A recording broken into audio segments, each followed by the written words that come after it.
बरेच दिवस माझ्या सहकाऱ्यांचं आणि काही राष्ट्रवादी काँग्रेस पक्षामध्ये प्रवेश करू इच्छित आहेत त्यांचं चर्चा चाललेली होती. आज मोठ्या प्रमाणावर जळगाव, धुळे, नंदुरबार आणि काही यवतमाळ अशा जिल्ह्यातल्या कार्यकर्त्यांनी एकेकाळी त्यांनी महत्त्वाची पदं भूषवलेली आहेत, मंत्रिमंडळामध्ये भूषवलेली आहेत, विधिमंडळामध्ये भूषवलेली आहेत. काही आत्ता विद्यमान मार्केट कमिटीचे चेअरमन आहेत, व्हाईस चेअरमन आहेत, काही डायरेक्टर आहेत, वेगवेगळ्या संस्थांच्यावर काम करणारे हे सगळे सहकारी आहेत. महिला भगिनी पण आहेत.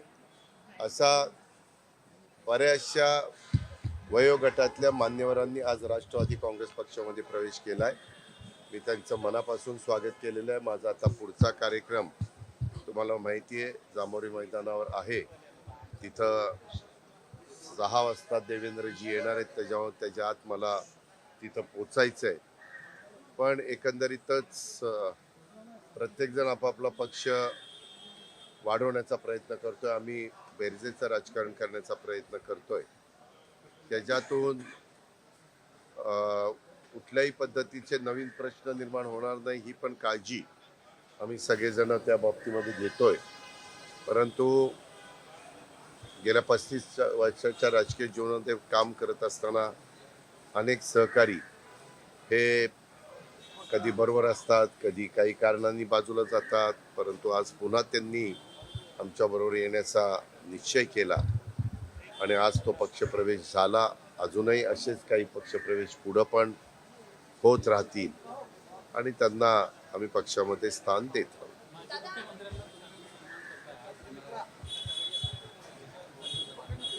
हो, आतापर्यंत महाराष्ट्राची निर्मिती झाल्यापासून सुरुवात स्वर्गीय यशवंतराव चव्हाण साहेबांनी केली आणि आता विद्यमान मुख्यमंत्री म्हणून देवेंद्रजी काम बघतायत. त्याच्यामुळे यामध्ये जे आत्ता हयात आहेत त्या सगळ्या मुख्यमंत्र्यांना निमंत्रण देण्याचा प्रयत्न आम्ही केला आहे. काहींनी सांगितलं आम्ही येऊ, काहींनी सांगितलं की आम्हाला आमच्या पूर्व नियोजित कार्यक्रमामुळे येता येणार नाही असंही काहींनी कळवलं.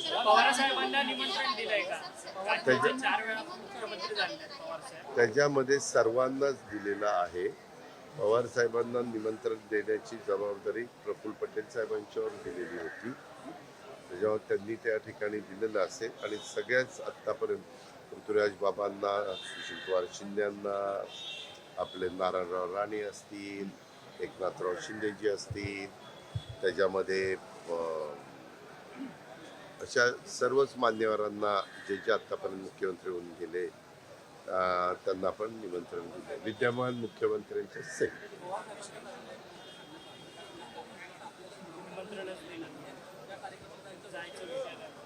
अहो, मी आपल्याला काय सांगतो, हा कार्यक्रम ऑर्गनाईज करत असताना पक्षाने ऑर्गनाईज केला.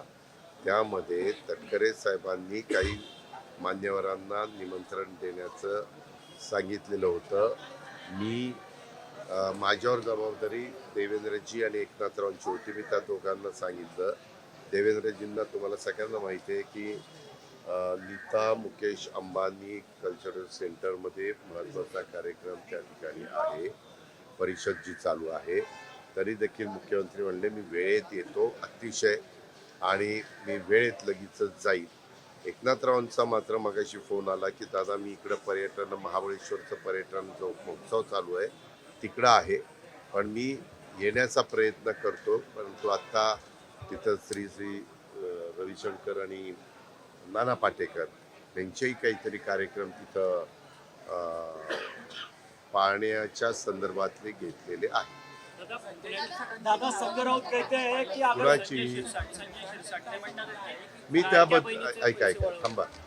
असे पैसे कोणी तुम्हाला काही माहिती घेत नाही, काही नाही. आपलं त्यावेळेस मी मुख्यमंत्र्यांच्याही कानावर ही गोष्ट घातली.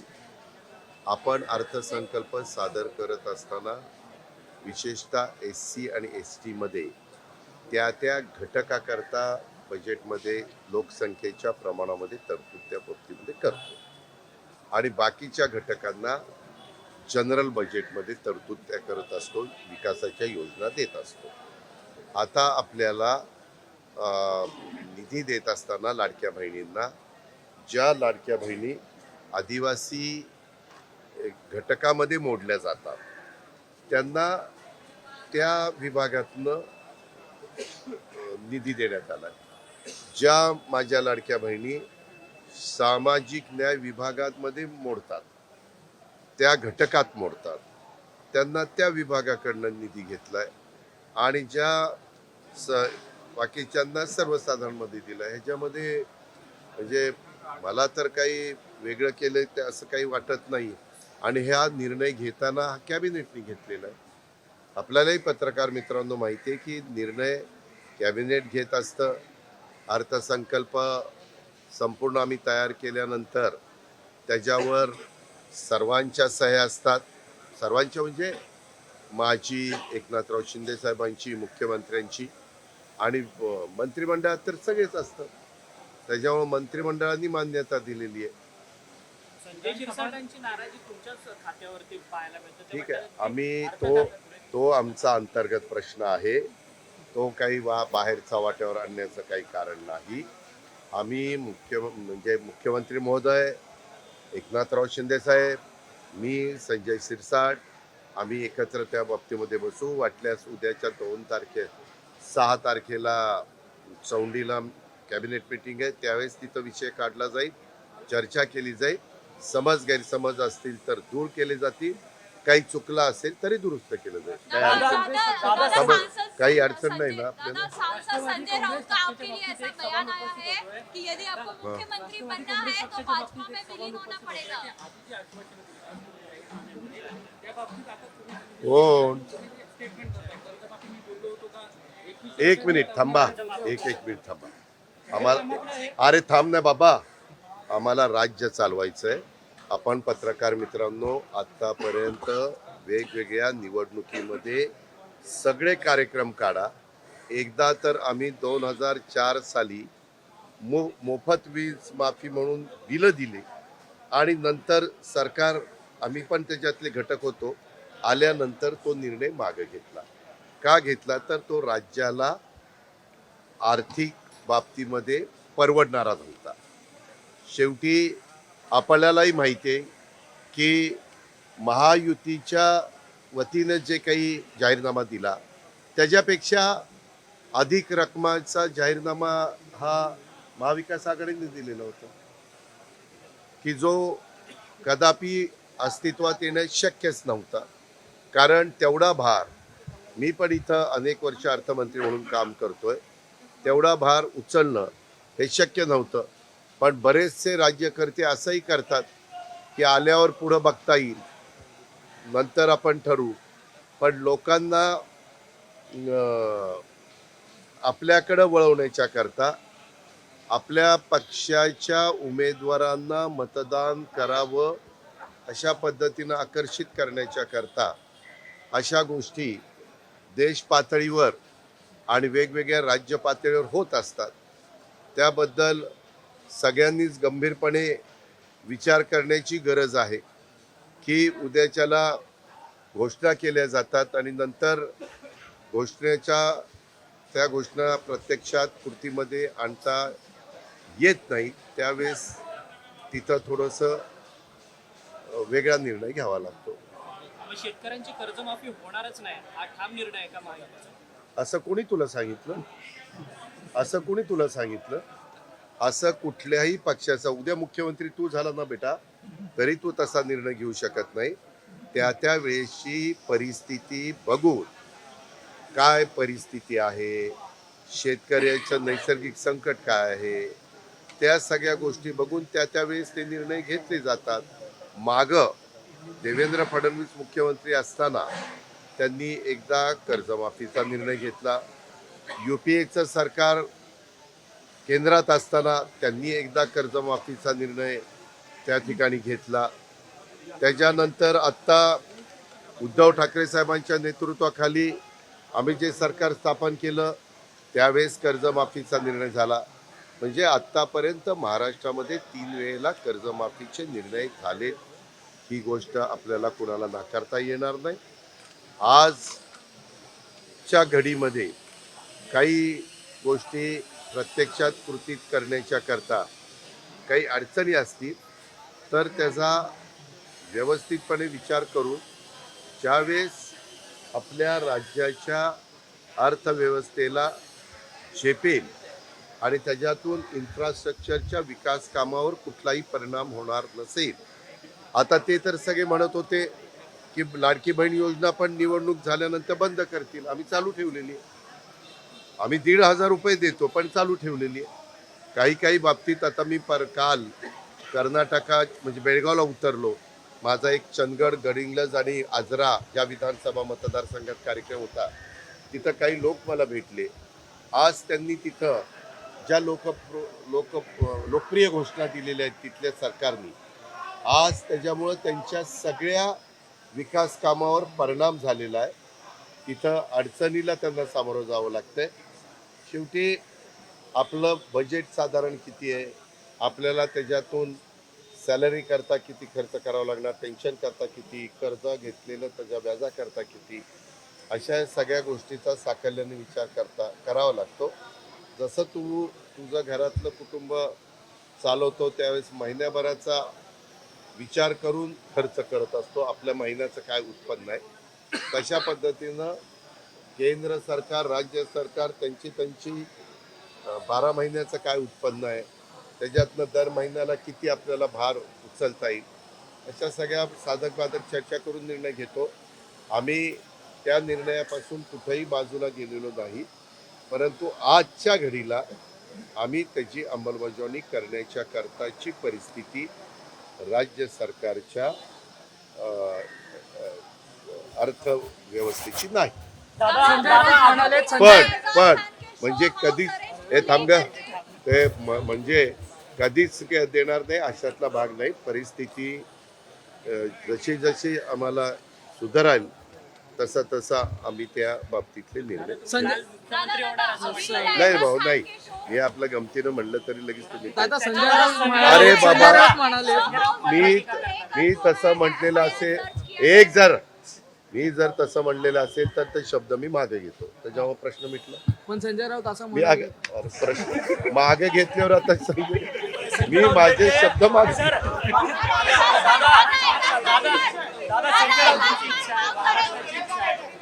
अरे बाबा कार्यकर्त्यांची उद्या तुझी जरी इच्छा असली तरी तुला 145चा पाठिंबा मिळाला तर तुझी इच्छा सफल होईल.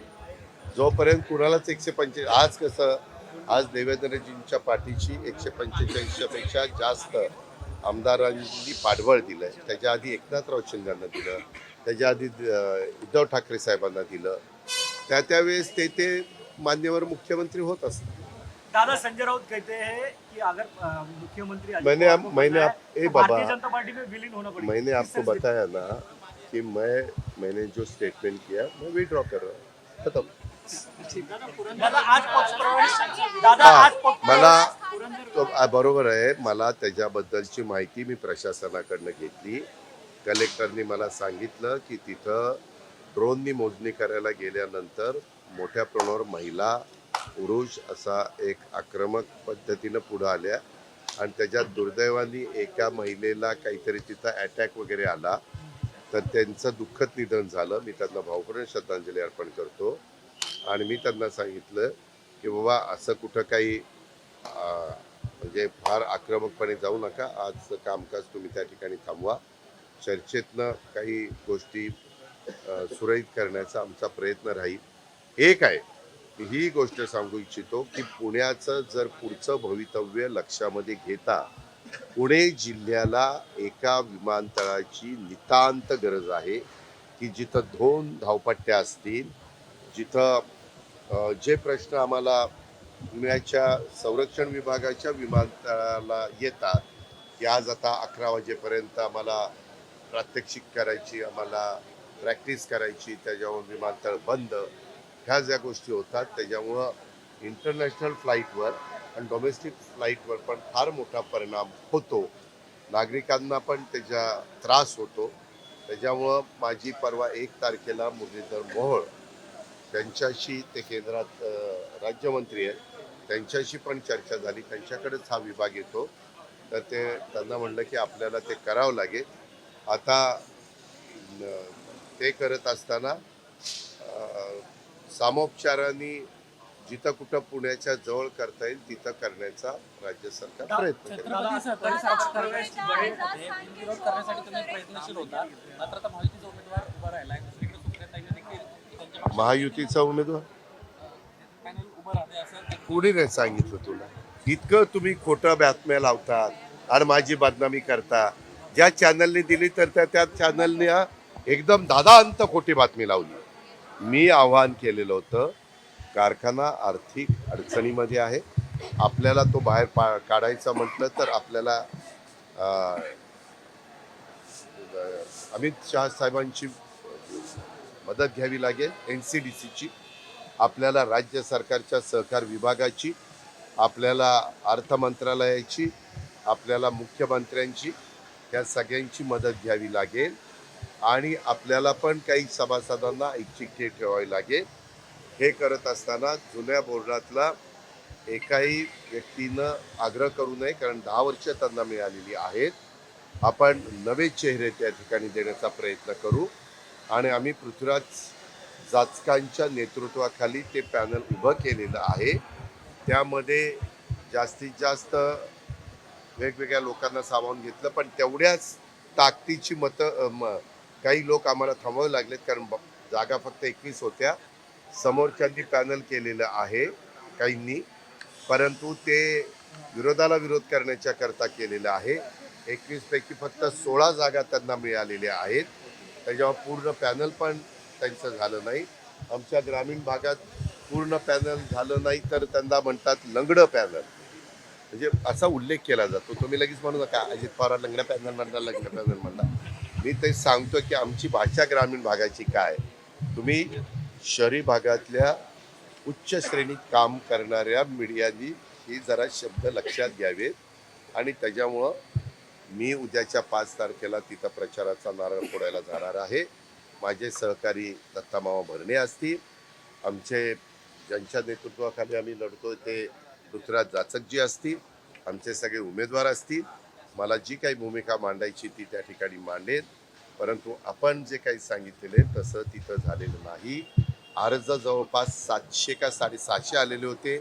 आता 650 अर्जामध्ये जर काही लोकांनी आम्ही प्रयत्न केला, परंतु 3 वाजेपर्यंत काही जण अज्ञातवासात गेलेले होते. आता अज्ञातवासात गेल्यामुळं आमचा नाईलाज झाला, नाहीतर निश्चितपणे काही गट अनापत झाले असते. पण ठीक आहे, लोकशाहीमध्ये उभं राहण्याचा प्रत्येकाला अधिकार आहे. आपण बळजबरी करू शकत नाही, आपण आव्हान करू शकतो. तसं मी आव्हान केलेलं होतं, परंतु एका चॅनलला असं वाटलं की अजित पवारांच्या आव्हानाला प्रतिसाद नाही मिळाला, त्याच्यामुळे अजित पवारांची बेआबरू झाली किंवा अजित पवारांना अपयश आलं, असं काहीतरी बाजून कांड्या पेटवायचं काम चाललंय. त्यांचा त्यांना लखलाप. मला माझ्या मतदारांच्यावर विश्वास आहे आणि तो वेळोवेळी सिद्ध झालेला आहे. आणि हे पण मतदार आमचं श्री भवानी माता पॅनल हे चांगल्या मताधिक्याने विजयी करतील. विजयी झाल्यावर तुला तर नक्कीच सांगणार आहे. आणि ज्यांनी ती खोटी बातमी दाखवली त्या चॅनलच्या संपादकालाही फोन करून आता कसं वाटतंय असं त्याला विचारणार.